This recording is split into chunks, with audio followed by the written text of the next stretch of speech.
মানিক মিয়া এভিনিউয়ের সমাবেশস্থলে রয়েছেন সহকর্মী সাব্বির আহমেদ। সেখানকার পরিস্থিতি জানতে সরাসরি যুক্ত হচ্ছে তার সাথে। সাব্বির, বেলা ৩টায় এই সমাবেশ শুরু হবার কথা, এরই মধ্যে কি লোকজন আসতে শুরু করেছে কিনা, আর আজ বিকেলেই আসলে আত্মপ্রকাশ করবার কথা, সে নিয়ে আগ্রহ উদ্দীপনা সেখানে উপস্থিত জনতার মধ্যে কেমন লক্ষ্য করছেন?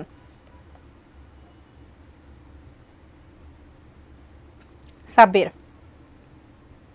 দেশের যে নতুন বাংলাদেশ আমরা এই মুহূর্তে পেয়েছি, সেই গণ অভ্যুত্থানের পর নতুন রাজনৈতিক দল আসছে এবং এই নতুন রাজনৈতিক দল মূলত যারা এই গণ অভ্যুত্থানে নেতৃত্ব দিয়েছেন তাদের হাত ধরেই এর সূচনা হতে যাচ্ছে। এবং মানিক মিয়া এভিনিউ পাশেই জাতীয় সংসদ ভবন, শিক্ষার্থীদের যেই ভাবনা সেটি হচ্ছে যে তারা যেই ফ্যাসিবাদের মূল উৎপাটন করার যে আন্দোলন শুরু করেছিলেন সেই আন্দোলনের কিছুটা তারা করতে পেরেছেন এবং তারা জনগণের জন্য জনমানুষের কথা বলতে চান। আর এ কারণেই আজকে ঐতিহাসিক মানিক মিয়া এভিনিউতে জাতীয় সংসদ ভবন, যেখানে গণমানুষের জন্য জনপ্রতিনিধিরা কথা বলেন, সেখানেই এই দলের আত্মপ্রকাশ ঘটতে যাচ্ছে। এবং এ নিয়ে এই নতুন রাজনৈতিক দলের আত্মপ্রকাশকে কেন্দ্র করে ইতিমধ্যে সব ধরনের প্রস্তুতি সম্পন্ন হয়েছে।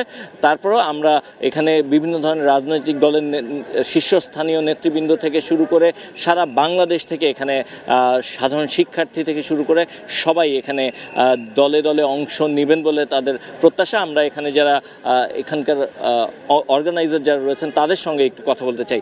আপনারা এখানে সমবেত হচ্ছেন এবং আজকে একটি ঐতিহাসিক ঘটনার সূচনা হতে যাচ্ছে, আপনাদের প্রত্যাশা কি এবং আপনাদের স্বপ্নটা কি যদি একটু বলতেন? আচ্ছা, ধন্যবাদ আপনাকে।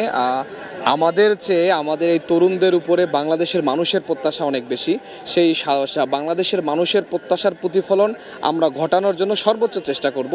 আমরা মানুষের অধিকার, আপনারা দেখেছেন গত 17 বছর সকল রাজনৈতিক দল ব্যর্থ হয়েছে একটি বাংলাদেশের মানুষের কথার অধিকার ফিরিয়ে দিতে, মানুষের সাম্যের অধিকার ফিরিয়ে দিতে, মানুষের মানবিক মর্যাদা ফিরিয়ে দিতে প্রত্যেকটা রাজনৈতিক দল ব্যর্থ।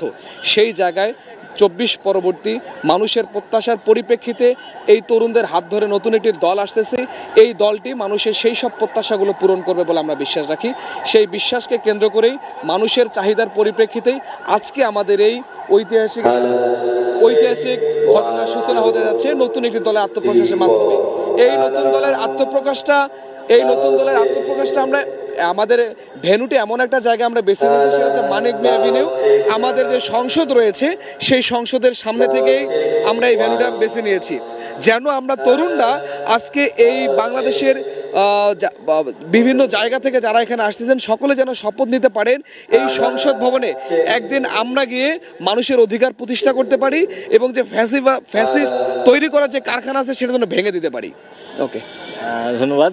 শুনছিলেন আসলে তরুণদের যে ভাবনা, সব জায়গায় নতুনত্ব, এবং সেই নতুনত্বের অংশ হিসেবেই আজকে তাদের এই নতুন দলের আত্মপ্রকাশ। এবং ইতিমধ্যে জেনেছেন যে তথ্য উপদেষ্টা নাহিদ ইসলাম তিনি ইতিমধ্যে পদত্যাগ করেছেন এবং পদত্যাগ করে তিনি নতুন যে রাজনৈতিক দল হতে যাচ্ছে সেই রাজনৈতিক দলের নেতৃত্ব দিবেন। তার নেতৃত্বে এবং আরও তরুণ কিছু কয়েকজন নেতৃবৃন্দ তৈরি হয়েছেন যারা এই জুলাই অভ্যুত্থানে যে আন্দোলন শুরু হয়েছিল সেই আন্দোলনে মুখ্য ভূমিকা পালন করেছিলেন, সামনে থেকে নেতৃত্ব দিয়েছিলেন। তাদের নেতৃত্বেই মূলত এই দলটি পরিচালিত হবে। এবং ইতিমধ্যে এই নতুন যে রাজনৈতিক দল জাতীয় নাগরিক ঐক্য, এই জাতীয় নাগরিক কমিটি, এই রাজনৈতিক দলের ইতিমধ্যে বিভিন্ন উপজেলা পর্যায়ে কমিটি ঘোষণা করা হয়েছে এবং তাদের পক্ষ থেকে যেটি বলা হচ্ছে যে সবাই তারা দলে দলে ইতিমধ্যে এখানে এসে অংশ নেবেন এবং দেশের বিভিন্ন প্রান্ত থেকে যারা গাড়িতে করে বা বাসে করে আসছেন তাদের যে গাড়িগুলো রয়েছে সেটি পুরাতন যে বাণিজ্য মেলার মাঠ অর্থাৎ চীনমৈত্রী সম্মেলনের পাশের যে খালি জায়গাটি রয়েছে সেখানে পার্কিং করা হচ্ছে এবং সেখান থেকে পরবর্তীতে দলে দলে সবাই এখানে এসে এই যে মঞ্চ তৈরি করা হচ্ছে এই মঞ্চে এসে যুক্ত হবেন এবং বিকেল 3টা নাগাদ এই নতুন রাজনৈতিক দলের আত্মপ্রকাশের যে আনুষ্ঠানিকতা সেই আনুষ্ঠানিকতা শুরু হবে। তো এই ছিল এই মুহূর্তে নতুন রাজনৈতিক দলকে কেন্দ্র করে